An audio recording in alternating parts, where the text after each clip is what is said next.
नमस्कार, मैं हूं अशोक वर्मा। आप देख रहे हैं टीवी 20 न्यूज। आइए आपको दिखाते हैं देश और प्रदेश की तमाम खबरें।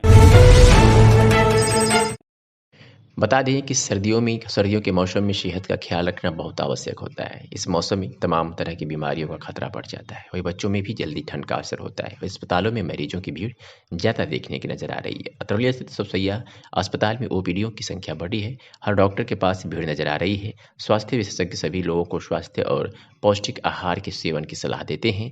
सर्दियों के मौसम में बीमारियों से बचे रहने के लिए गर्म कपड़े व खाद्य पदार्थों का सही चयन करना बहुत आवश्यक होता है। इस मौसम में उन चीज़ों के सेवन से परहेज करना चाहिए जो सेहत के लिए नुकसानदायक हो सकती है। ठंड के मौसम में उन चीज़ों के सेवन से परहेज किया जाना चाहिए जिनकी तासीर ठंडी होती है। नारियल का पानी, छाछ, दही आदि का तासुर ठंडी होती है।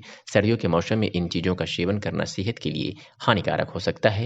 ये चीज़ें गला खराब कर सकती है। वही जिन लोगों की इम्यूनिटी कमज़ोर होती है उन्हें कई सारी मौसमी बीमारियों का खतरा हो सकता है। आइए सुनाते हैं कि सोफिया अस्पताल के चिकित्सक डॉक्टर अमरेंद्र त्रिपाठी ने क्या कुछ कहा। यूपी में कड़ाके की ठंडी पड़ रही है, इसके लिए आम जनमानस को और बच्चे लोगों को क्या ख्याल रखना चाहिए, कैसे ट्रीटमेंट करना चाहिए और आपकी ओपीडी क्या बढ़ी है कि घटी है, इसके बारे में बताइए। नहीं, जैसा कि आप देख पा रहे हैं और आपने खुद ही कहा है कि जो है सर्दी बढ़ गई है, तो इससे सर्दी, खांसी, सांस फूलने के मरीजों की संख्या बढ़ी है। तमाम मरीज जो पहले से सांस के रोगी हैं उन लोगों की भी संख्या बढ़ी है। और ऐसे में हमको जो है सर्दी से बचने का खास ख्याल रखना चाहिए, जिसमें जो है नमक तो कम खाना ही चाहिए। साथ में जो है सर्दियों से बचने के लिए गर्म कपड़े पहने और ठंडी चीज़ों से परहेज करें, जैसे आइसक्रीम हो, ठंडा पानी हो। सीधे ठंडे पानी से नहाना नहीं चाहिए, बल्कि पानी को गर्म करके जो है उससे नहाएं। पानी पीने का जो हो वो भी गर्म रहे और साथ में धूप सेकें। और अगर कोई परेशानी हो जाती है तो फिर डॉक्टर से मिलें और उनकी सलाह के अनुसार जो है उनसे सलाह लेकर के दवाएं खाएं। छोटे बच्चों के लिए क्या करना चाहिए? छोटे बच्चे भी इसमें प्रभावित होते हैं। जी, छोटे बच्चों को जो है पूरे बाँह के कपड़े पूरे पैरों में और टोपी लगा करके उनको रखना चाहिए। और अगर कोई भी परेशानी हो तो तुरंत बच्चों के डॉक्टर से संपर्क करना चाहिए और बच्चों की सुरक्षा का खास ख्याल रखें। उनको गर्म जो कपड़े पहना के रखें। जिस कमरे में वो रह रहे हैं वहाँ पे जो है ठंड से बचने के सारे उपाय किए जाने चाहिए। क्या ओपीडी में सर आपकी संख्या बढ़ी है पहले की अपेक्षा? हाँ, हमारे ओपीडी में संख्या तो पहले से कम हुई है, लेकिन जो सर्दियों से जो जैसे सर्दी, खांसी, जुकाम, बुखार, सांस फूलने के मरीजों की संख्या बढ़ी हुई है। इस तरह के मरीजों की संख्या बढ़ गई है। निजामाबाद में भाकपा ने मनाया 98वां स्थापना दिवस। सोमवार को निजामाबाद तहसील स्थित भारतीय कम्युनिस्ट पार्टी कार्यालय पर कार्यकर्ताओं ने पार्टी के 97 वर्ष पूरे होने पर स्थापना दिवस धूमधाम के साथ मनाया। इस अवसर पर भारत में कम्युनिस्ट का सफर पर गोष्ठी की गई। लोगों से पार्टी से जुड़कर मजदूरों, किसानों की आवाज़ को उठाने की बात की पुरजोर तरीके से उठाई गई। कार्यक्रम की अध्यक्षता कालाल चंद यादव और संचालन अब्दुल्ला एडवोकेट ने किया। गोष्ठी को संबोधित करते हुए पार्टी राज्य परिषद सदस्य अधिवक्ता जितेंद्र हरि पांडे ने कहा कि जब तक देश दुनिया के अंदर अमीर और गरीब के बीच खाई रहेगी तब तक कम्युनिस्ट आंदोलन की प्रासंगिकता बनी रहेगी। देश के दो बड़े पूंजीपति अडानी और अंबानी पर बीजेपी की सरकार पूरी तरह मेहरबान है। कमरतोड़ महंगाई, बेरोजगारी से आमजन का ध्यान हटाने के लिए जाति और धर्म के मुद्दे को उछालकर नफरत को बढ़ावा दिया जा रहा है।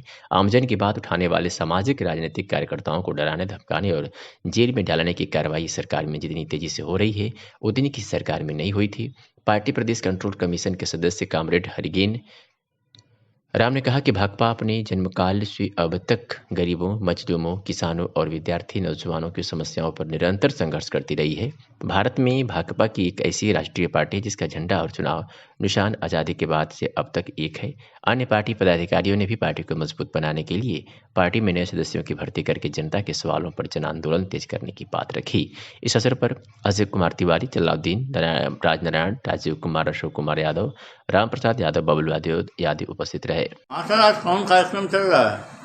आज भारतीय कम्युनिस्ट पार्टी का 98वां स्थापना दिवस समारोह भारतीय कम्युनिस्ट पार्टी निजामाबाद की तरफ से मनाया जा रहा है। जैसा कि सन 1925 में 25-26 दिसंबर को भारतीय कम्युनिस्ट पार्टी की स्थापना उत्तर प्रदेश के कानपुर में हुई थी। ये भारतीय कम्युनिस्ट पार्टी का इतिहास मजदूरों, गरीबों, किसानों, विद्यार्थियों, नौजवानों के साथ जुड़ा है। अपने जन्म काल से लेकर आज तक यह मजदूरों के लिए, किसानों के लिए, विद्यार्थियों के लिए, नौजवानों के लिए भारतीय कम्युनिस्ट पार्टी उनके साथ संघर्ष कर रही है और उनके रोजी रोटी के लिए, उनके जीवन में आमूलचूल सुधार के लिए। और याद रखा जाना चाहिए कि दुनिया के लोकतंत्र के इतिहास में भारतीय कम्युनिस्ट पार्टी जो भारत में 1952 में प्रथम आम चुनाव से लेकर के भारत की एकमात्र राष्ट्रीय दल भारतीय कम्युनिस्ट पार्टी है, जिसका चुनाव निशान और झंडा एक है, हसिया और हथौड़ा जिसका राष्ट्रीय झंडा है और हसिया और बाल जिसका राष्ट्रीय चुनाव निशान है। और 1952 से लेकर के आज तक भारत में अगर कोई पार्टी है तो अकेले वो भारतीय कम्युनिस्ट पार्टी है दुनिया के लोकतंत्र के इतिहास में कि जिसका झंडा और चुनाव निशान एक है, नहीं बदला है। वो भारतीय कम्युनिस्ट पार्टी का 98वां स्थापना दिवस आज हम यहाँ मना रहे हैं। आने वाले 2 साल के बीच में कहाँ पर कौन सी जगह है जी? यहाँ भारतीय कम्युनिस्ट पार्टी तहसील क्षेत्र इकाई जो है 4 ब्लॉक जिससे संबंधित हैं, इन 4 ब्लॉक तहसील इकाई का ये भारतीय कम्युनिस्ट पार्टी का कार्यालय है। यहाँ से हमारी सामाजिक राजनीतिक गतिविधियों का संचालन होता रहता है और समय समय पर जो महापुरुष हैं इनके जन्मदिन पर, इनकी पुण्यतिथि पर गांधी को, जवाहरलाल नेहरू को, डॉक्टर भीमराव अम्बेडकर को, राहुल सांकृत्यायन जैसे महापुरुषों को हम याद करते हैं। और आज हम यहाँ अपना 98वां स्थापना दिवस पार्टी का मना रहे हैं। यूरिया खाद के लिए किसान बेचैन हैं। जहां खाद उपलब्ध है वहां दुकानों पर किसानों की लंबी कतारें लग रही हैं। 1-2 बार खाद के लिए किसान घंटों लाइन में खड़े रहने की विवश है। स्थिति यह है कि किसान खाद के लिए कभी भी सड़क पर उतर सकते हैं। किसान अभी खेतों में अपनी धान की फसल तो कभी खाद के लिए दुकान देख रहे हैं। निजामाबाद कस्बा में स्थित सहकारी समिति निजामाबाद में यूरिया खाद लेने के लिए हजारों लोगों ने सुबह 8 बजे ही लाइन लगाकर खड़े थे, जिसमें महिलाओं की अलग से लाइन लगी, जिसमें सभी लोगों को पहले लाइन में खड़ा कराकर रजिस्ट्रेशन किया गया जा रहा है और उसके बाद खाद दी जाएगी। वह भी दूसरे दिन दी जा रही है, लेकिन किसानों को आवश्यकता से बहुत कम लोगों को मिल रही है, जिसके कारण बहुत ज़्यादा किसानों की भीड़ लगी हुई है। क्या नाम है आपका? मेरा नाम गजराज यादव है। तो यहाँ शिकायत कहाँ से आए हैं? खाद लेने के लिए आए हैं। खाद बट रही है तो कब से नंबर लगाए हैं आप? नंबर तो लगा है, लेकिन देखिए मिल जाती है कि नहीं मिल जाती है। शंका में जी क्यों नहीं? और बताइए। क्या नाम है? रंजीत चौहान। क्या बंदा है? यही खाद लेना है, मिल ही नहीं रही है। क्या नाम बाबू?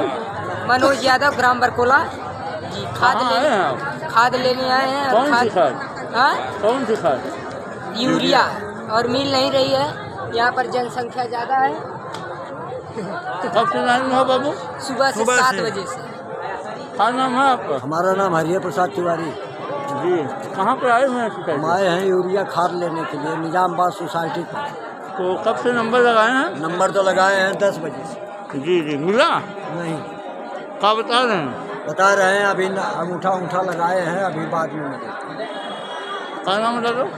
ब्रिज बिहारी। कहाँ पे आए हैं आप?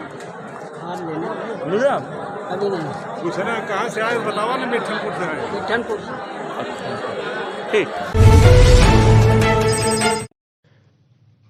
प्रत्येक वर्ष की भांति इस वर्ष भी ठंड में कंबल बांटने की शुरुआत चित्रांश महासभा ने आजमगढ़ में रेलवे स्टेशन से लेकर हरबंसपुर तिराहा, बवाली मोड़, बस स्टेशन और कलेक्ट्रेट चौराहा तक आधी रात में घूम घूम कर जरूरतमंदों को तुलसी पूजन दिवस एवं भारत रत्न महामना मदन मोहन मालवीय और पूर्व प्रधानमंत्री अटल बिहारी वाजपेयी की जयंती पर अखिल भारतीय चित्रांश महासभा आजमगढ़ के पदाधिकारियों और सदस्यों ने सामूहिक रूप से आधी रात में घूम घूम कर कंबल बांटने की शुरुआत कर दी। कंबल बांटने की शुरुआत आधी रात में जरूरतमंदों को बांटते हुए अखिल भारतीय चित्रांश महासभा के अध्यक्ष सुभाष चंद्र श्रीवास्तव, महामंत्री जगदम्बा प्रसाद श्रीवास्तव, उपाध्यक्ष अशोक श्रीवास्तव, कोषाध्यक्ष नागेंद्र श्रीवास्तव, वरिष्ठ सदस्य जितेंद्र श्रीवास्तव, संदीप श्रीवास्तव, उज्ज्वल श्रीवास्तव, उपाध्यक्ष राय अनूप श्रीवास्तव, एडवोकेट प्रधानाचार्य नरेंद्र लाल श्रीवास्तव, संयोजक अरविंद चित्रांश आदि द्वारा सामूहिक रूप से कहा गया कि जाड़े की ठंडक में कंबल बांटने की प्रक्रिया चित्रांश महासभा द्वारा अनवरत चलती रहेगी। चलिए आगे बढ़ के दीजिए वो बच्ची को दीजिए कंबल दीजिए। ये सब छपरा जा रहे हैं। बताइए, इन बच्चों के पास कंबल नहीं है, हैं? बांटिए। चित्रांश महासभा का अध्यक्ष जी कंबल दीजिए, इधर दीजिए। महामंत्री जी चित्रांश महासभा के, संरक्षक महोदय। छपरा जा रहे हैं, सब आए थे मुबारकपुर उर्स मेला। हाँ हाँ, उर्स मेला देखने। ट्रेन कैंसिल हो गई है ना, तो ठंडक में है। इनको कंबल दीजिए, इनको टिकट से रुक करके सुनिए, इनको कंबल दीजिए और टिकट घर में ले चल के इन लोगों को आराम करवाइए। चलिए टिकट घर में जाइए, जाइए। सब चले जाएंगे, छोड़ दो।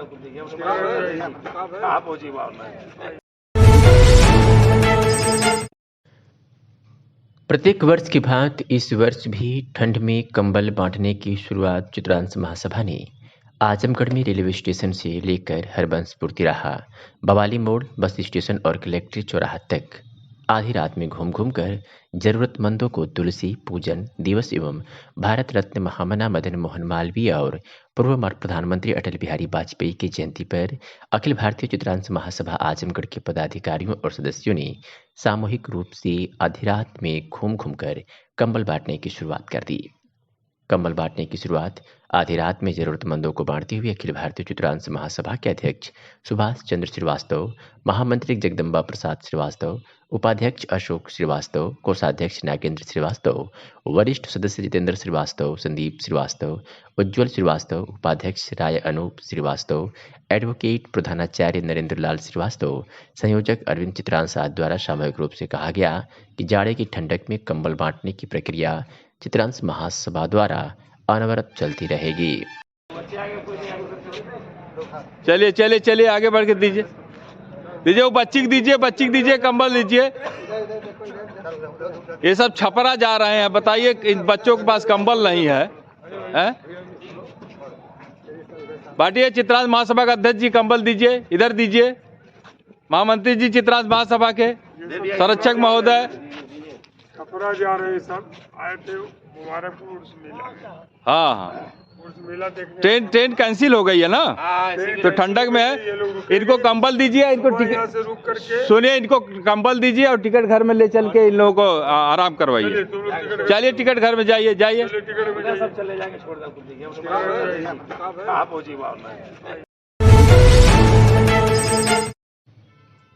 आजमगढ़ की अतरौलिया से खबर है, जहां गोरखपुर गांव में स्थित पोखरी के खाते में अंकित थे। गांव निवासी अजय कुमार सिंह पुत्र राम जतन सिंह, अमन सिंह पुत्र अनिल सिंह, रामायण सिंह द्वारा प्रार्थना पत्र के माध्यम से जिलाधिकारी को अवगत कराया गया कि कुछ भूमाफिया किस्म के व्यक्तियों द्वारा पोखरी पर अतिक्रमण कर लिया गया, जिसकी वजह से नापदान का पानी और बरसात का पानी पोखरी में नहीं जाता। इसे लेकर शिकायतकर्ताओं में आक्रोश व्याप्त है। तहसीलदार के आदेश के क्रम में रविवार को राजस्व निरीक्षक और कई लेखपालों की टीम द्वारा काफी गहमा गहमी के बीच उक्त पोखरी तथा गांव में स्थित अन्य सभी पोखरियों का सीमांकन किया गया। लेखपाल अजीत कुमार यादव ने बताया कि तहसीलदार के आदेश के क्रम में शिकायतकर्ता की शिकायत पर गोरखपुर गांव में स्थित 5 पोखरी का सीमांकन करना था। 3 पोखरी का सीमांकन करा चुका गया है, 2 का और होना है। पोखरी पर जो भी अधिवैध अतिक्रमण किया हुआ है उनके खिलाफ कानूनी कार्रवाई करते हुए कब्जा खाली कराया जाएगा। इस मौके पर कानूनगो रामसुंदर यादव, लेखपाल रोशन द्विवेदी, अजीत कुमार सहित तमाम लोगों ने मौजूद रहे। लेकिन आइए सुनाते हैं कि लेखपाल अजीत कुमार यादव ने क्या कुछ कहा। गोरखपुर में किस चीज की नापी हो रही थी और पूरी टीम के साथ आए थे, इसके बारे में शासन के मंशानुरूप और कुछ ग्रामीणों द्वारा दिए गए आवेदन पत्र के आधार पर तथा श्रीमान तहसीलदार महोदय बुलंदपुर के आदेश के क्रम में आज दिनांक 25 दिसंबर 2022 को गोरखपुर में स्थित 5 पोखरियों का सीमांकन होना था, और जिसे 3 का समाप्त हो चुका है, 2 अभी चल रहा है। और उसमें अवैध अतिक्रमणी जितने हैं उनके खिलाफ कानूनी कार्रवाई कर पोखरी को अवैध रूप से खाली कराई जाएगी। किस तरह से आप लोग नाप रहे हैं? अगर कोई अवैध किया है क्या उसको नोटिस जाएगी? किस तरह से, किस प्रक्रिया में उसको हटाएंगे, इसके बारे में? नहीं, उसके लिए हमारी राजस्व संहिता की धारा 67 है, जिसके अंतर्गत हम बेदखली की कार्रवाई करते हैं। बेदखली की कार्रवाई होने के उपरांत नोटिस जारी होती है, उस नोटिस के पश्चात ही हम अतिक्रमण को हटवाते हैं। या अगर जैसे कोई किसी पे आवाज बना लिया या कुछ बना लिया है, क्या उसको कोई मिलेगा कुछ शासन की तरफ से कि उसका जुर्माना वो खुद ही देगा? नहीं, जुर्माना तो सर्किल रेट के अनुसार मूल्यांकन का 5% उसका जुर्माना होता है। अगर वो व्यक्ति पूर्ण रूप से भूमिहीन है तो उसे ग्राम सभा में कहीं पर ग्राम सभा की खाली भूमि पर उसे व्यवस्थित कराया जाएगा, ताकि वो अपना जीवन सुचारू रूप से जीवन यापन कर सके। सबसे पहले अपना परिचय दीजिए। मैं भूतपूर्व सैनिक विक्रम बहादुर सिंह। सर, ये बताइए कि क्षेत्र में छुट्टा पशुएं बहुत घूम रहे हैं, रोड पे भी बहुत घूम रहे हैं, रोड पे कई एक्सीडेंट हो रहा है, सरकार लाख दावे कर रही है, छोटा पशु नहीं है, इसके बारे में जी, जो उसके लिए एम्प्लॉइज डिटेल किए हुए हैं, सरकार के आदेश की अवहेलना ये लोग कर रहे हैं, ना कि सरकार कर रही है। सरकार तो अपनी समुचित व्यवस्था के साथ लोगों को एम्प्लॉइज नौकरी दे करके अब वो अपना कार्य न करें तो हमारा भी कुछ दायित्व तो बनता है कि उनके ऊपर प्रेशर डाल करके कि भैया आप ले जा करके जो पशु शेड बनाए हैं उसके अंदर करिए। जैसा कि अधिकारी कर्मचारी ये बताते हैं, जो पशु शेड बना है वो संख्या से अधिक वहाँ पे जानवर है और रख नहीं सकते हैं, उसके बारे में क्या कहते हैं? जी, एक जो पशुशाला बनाया हुआ है यहाँ भुरपुरा के पास, वहाँ जो एम्प्लॉइज हैं सही समय से अपना काम नहीं करते। छोटे छोटे पशुशाला भी बनाए हुए हैं, वहाँ लोग लेकर नहीं जाते हैं। तो इसमें शासन प्रशासन की क्या हम कमी बताएं? हमारी भी तो कुछ कमियां हैं कि हम अपने जानवर को छोड़ने से पहले उचित स्थान पे ले जा करके पहुंचा दें। भले कमियां चाहे जिसकी हो, स्थानीय लोगों को काफी नुकसान हो रहा है, एक्सीडेंट हो रही है, खेत चढ़ जा रहा है, इसके लिए कहते हैं भाई नुकसान तो हो रहा है, खेत भी चरे जा रहे हैं सांडों द्वारा। सांडों से ज़्यादा तो नीलगाय हो गई हैं। अब उनके लिए क्या किया जाए? उनको मार तो सकते नहीं, गौ हत्या तो हम कर सकते नहीं, और खा रहे हैं तो पैदा भी उससे ज़्यादा होता है, जहाँ तक मेरा विचार और मेरा मानना है। तो क्या किया जाए इसके लिए? क्या ऐसा कोई बताइए, आपकी तरफ से कोई ऐसा चीज़ बताइए कि किसानों को और आम जनता को लाभ मिल सके। जैसे हमको आवारा छोटा पशु कहीं से आते तो नहीं, हम ही और आप छोड़ते हैं, तो उनको रखने के लिए भी तो सरकार ने बताया है कि आप रखिए उनको, जहां आपको छोड़ना है उचित स्थान पे छोड़ करके, और उत्तरदायित्व जो उसका उसको सुपुर्द करके तब वापिस आएँ आप। आपके हिसाब से इसकी कमियां का जिम्मेदार कौन है, मेन जिम्मेदार? इस कमियों के जिम्मेदार हम भी हैं, प्रशासन भी है और शासन।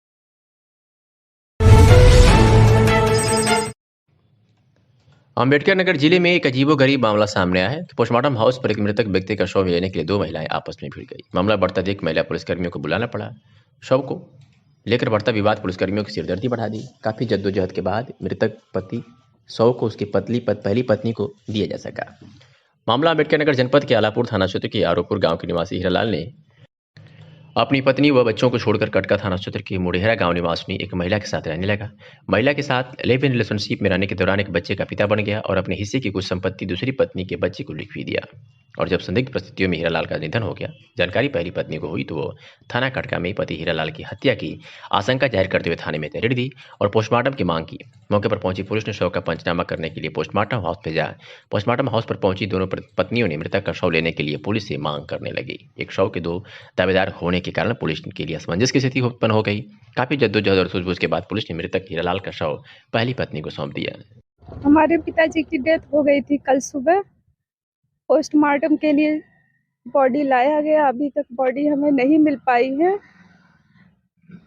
और हमारे पिताजी की रखेल आशा देवी वो हमें बॉडी नहीं लेने दे रही हैं। वो हमारे पिताजी को बंदी बना के रखती थी, हम लोगों से बातें नहीं करने देती थी, वो हमें उनकी बीमारियों के बारे में नहीं बताती थी। कैसे उनकी मौत हुई? उनकी मौत का हमें कुछ पता नहीं चल पा रहा है, क्योंकि वो आशा देवी ने हम लोगों को बताया नहीं कि वो बीमार चल रहे हैं, क्या है, कैसे है, ना ही उनसे कोई हम लोगों की बातचीत कभी हो पाई। डेड बॉडी का कौन मांग रहा है? आप मांग रहे हैं कि आपकी दूसरी मांग रही है? क्या होता है? हम लोग मांग रहे हैं, हम लोगों ने बुलाया था प्रशासन को। हमारे पति की आशा देवी ने फंसा के रखी हैं और हमारे पति कल खत्म हो गए थे। हम अपने पति की चाही ले जाएंगे। हाँ। क्या चाहती हैं आप? हम अपना दान संस्कार अपने पति का करना चाहते हैं। अभी आपको क्या दिक्कत हो रहा है? धमकियाँ जो मिल रही है हमको। क्या लगती है? पत्नी है ही हम, नंदिका देवी।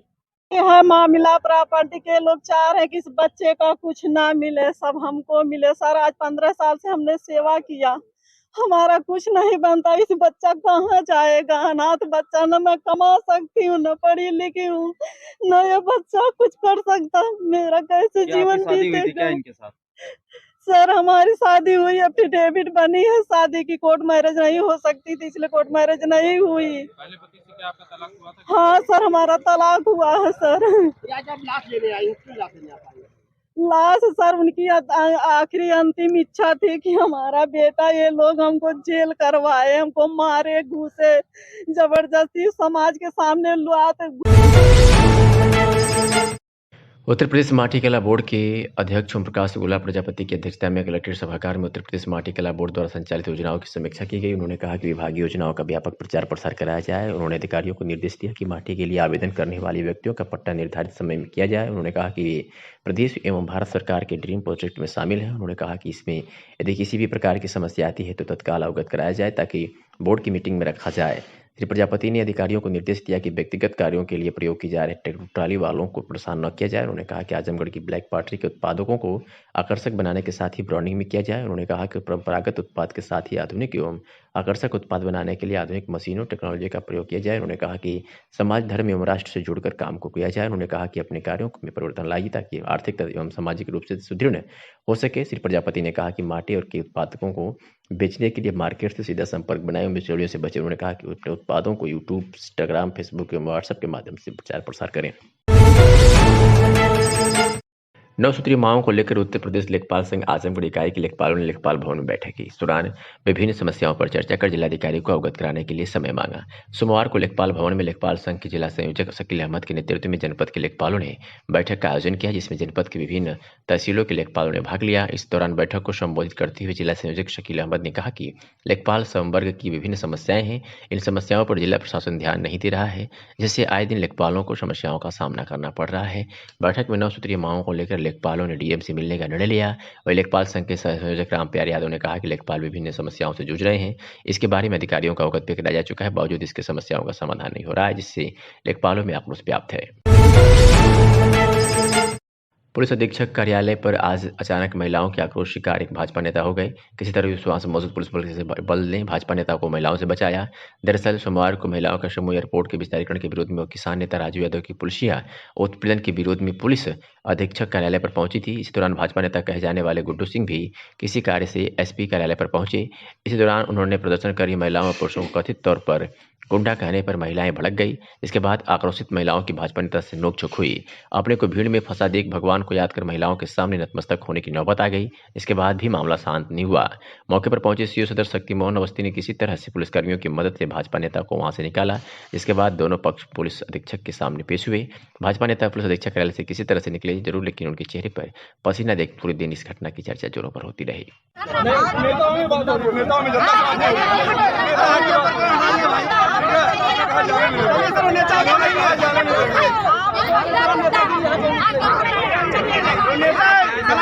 मेरी माँ, मैं आपसे नहीं नेताजी से बात कर रहा हूँ। मैं आपसे पढ़ लूँ। क्यों? आपकी मांग पूरी करा, आपकी मांग पूरी करूँगा। अगर जाए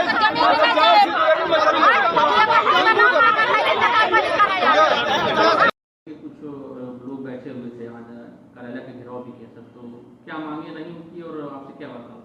अभी मेरे समक्ष एक प्रतिनिधि मंडल आया था जिसमें संदीप पांडे जी और उनके साथ कुछ लोग आए थे।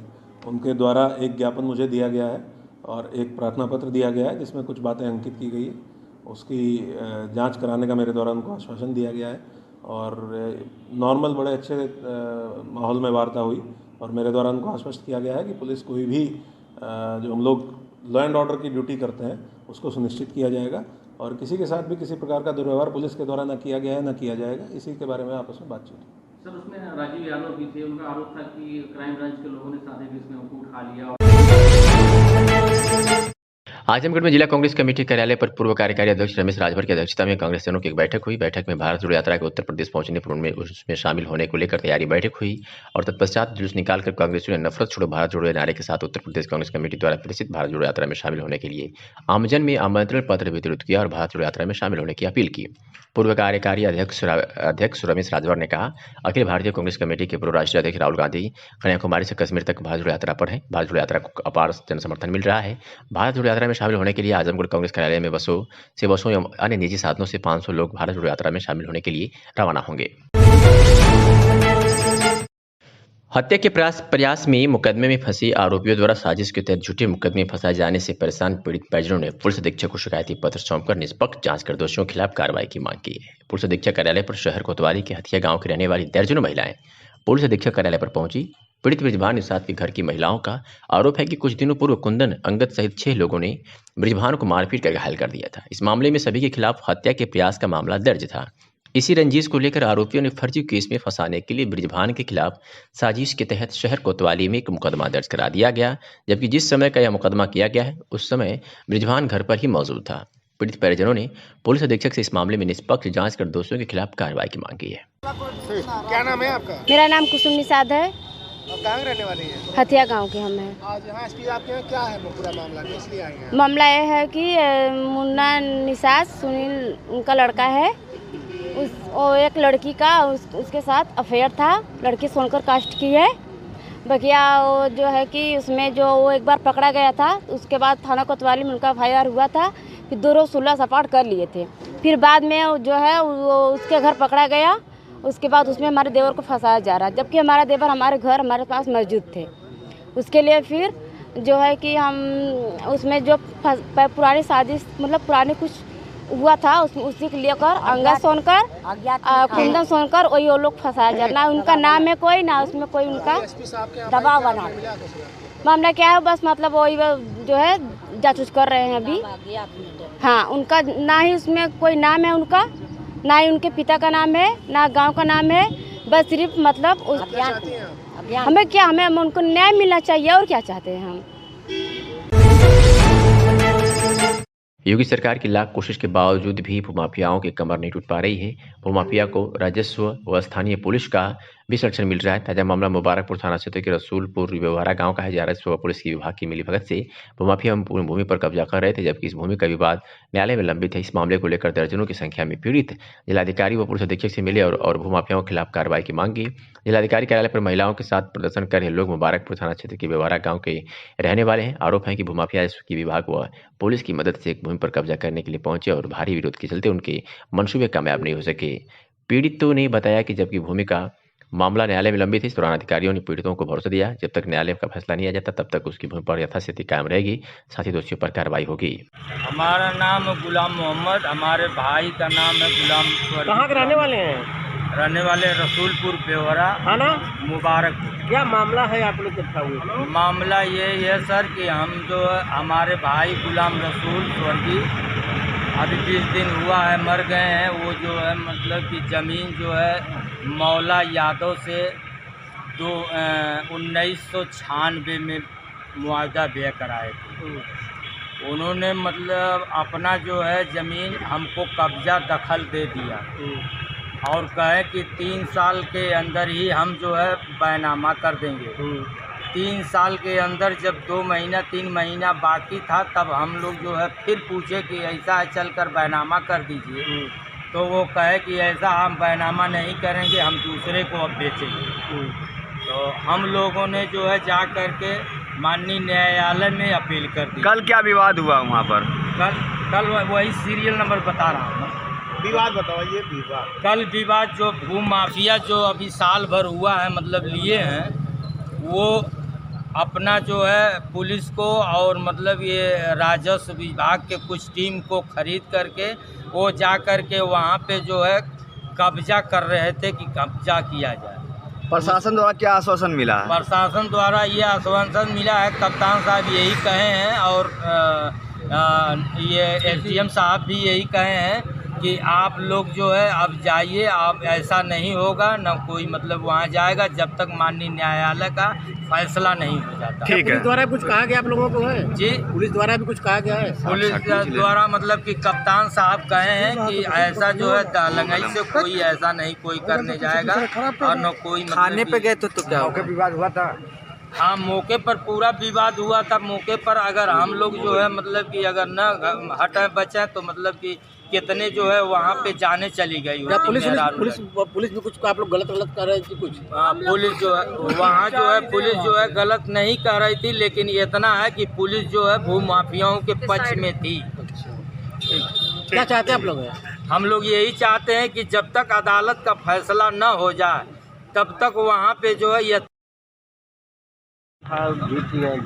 मामला एक कोई विवादित जमीन है जिसपे एसडीएम साहब के आदेश थे कि इसकी पैमाइश हो, और जब तक पक्की पैमाइश नहीं होती और कोर्ट से ऑर्डर नहीं आता तब तक इसमें यथास्थिति बरकरार रखी जाए। तो उसी आदेश के अनुसार राजस्व की टीम और पुलिस की टीम संयुक्त रूप से कल शाम को मौके स्थल पे गई थी इसकी पैमाइश करने और देखने की किसके पर नाम कौन सी जमीन है ताकि यथास्थिति बरकरार रखी जा सके। लेकिन वहाँ पे कुछ विवाद हुआ और पैमाइश करने नहीं दी गई, तो मिसअंडरस्टैंडिंग भी हुई और उस वजह से आज यहाँ पे मीटिंग करनी हुई। लेकिन अभी समझा दिया गया है कि जो एसडीएम साहब का आदेश है यथास्थिति बरकरार रखने का उसको रखा जाए, और साथ ही साथ जो भी पैमाइश हुई है पहले जो पक्की पैमाइश के बाद जो भी अभी निर्धारित होगी किसी कौन सी ज़मीन है उसको निर्धारित किया जाए, उसके लिए राजस्व टीम को आने दिया जाए तभी पता लग पाएगा किसकी ज़मीन कौन सी है।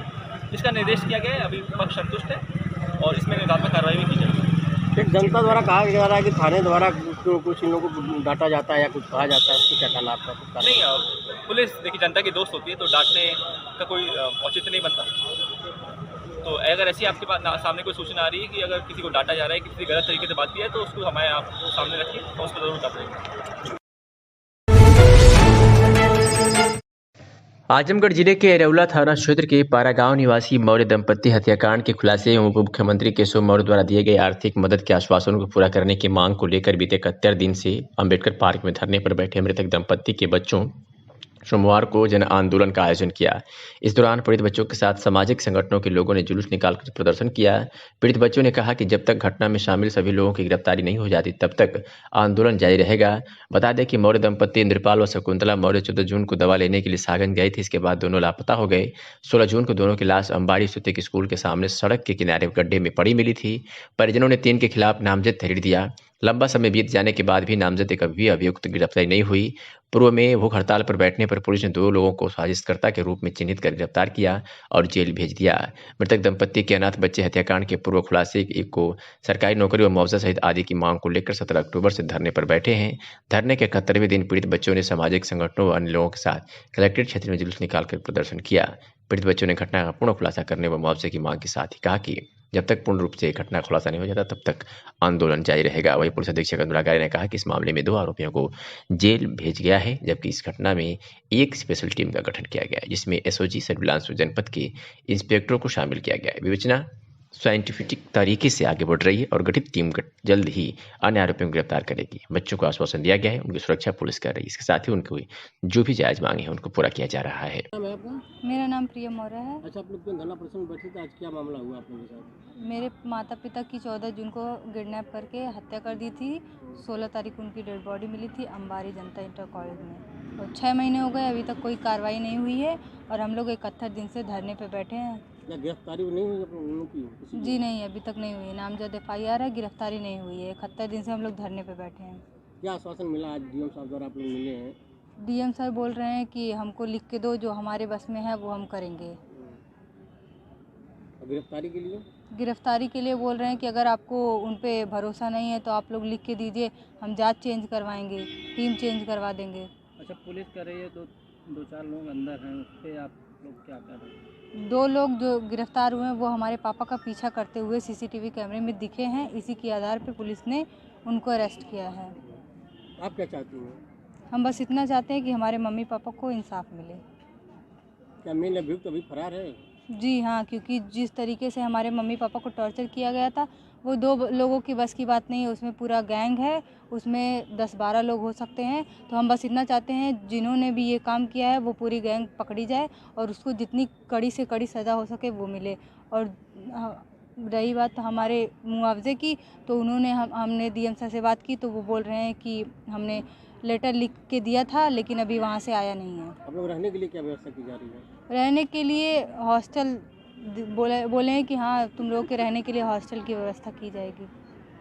क्या धरना आप लोग आज समाप्त कर रहे हैं क्या? धरना तो अभी चलेगा। कब तक चलेगा ये? जब तक न्याय नहीं मिलेगा, जब तक इंसाफ नहीं मिलेगा, जब तक केस का खुलासा नहीं होगा, तब तक हम लोग नहीं हटेंगे। हत्याकांड में अभी तक जो नामजद आरोपी से उनकी गिरफ्तारी नहीं हो सकी, जिसको लेकर आंदोलन लगातार जारी है सर, तो क्या सर अपडेट है? इस प्रकरण में जो एफआईआर पंजीकृत की गई थी उसकी विवेचना की गई, 2 लोगों को उसमें जेल भेजा गया। उसकी विवेचना के लिए एक स्पेशल टीम क्राइम ब्रांच में गठित की गई है, जिसमें एसओजी टीम को, सर्विलांस टीम को और जनपद के इंस्पेक्टर्स को उसमें शामिल किया गया है। स्पेशल टीम का गठन करते हुए कल मेरे द्वारा इनको घटना के फर्दर अनावरण और उसमें बाकी लोगों की गिरफ्तारी सुनिश्चित कराने के लिए गठन किया गया। हम लोग साइंटिफिक तरीके से आगे ले चलते हुए विवेचना को, और जो भी लोग इसमें शामिल रहे हैं उनकी गिरफ्तारी सुनिश्चित कराएंगे। परिवार से भी मेरे द्वारा मुलाकात की गई है और उनको आश्वस्त किया गया है, समय समय पर उनसे मुलाकात करके आश्वस्त किया गया है कि उनको किसी भी प्रकार की सुरक्षा की भी समस्या नहीं होगी, और जो भी उनकी जायज़ मांगे हैं उन पर हम लोग जो विधिक रूप से विचार किया जा सकता है वो किया जाएगा। तो उनका ये भी आरोप था कि पुलिस किसी दबाव में नहीं लोग पकड़ रही जिनको नामजद किया गया? नहीं, किसी प्रकार का कोई दबाव पुलिस के ऊपर ना रहा है, ना पुलिस के ऊपर कोई दबाव किसी प्रकार का है। हम लोगों के द्वारा जो भी अब तक विवेचना में साक्ष्य आए हैं उसके आधार पर कार्रवाई की गई है, और आगे भी ये कार्रवाई की जाए, इसीलिए एक टीम का गठन करके आगे की विवेचना सुनिश्चित की जाए।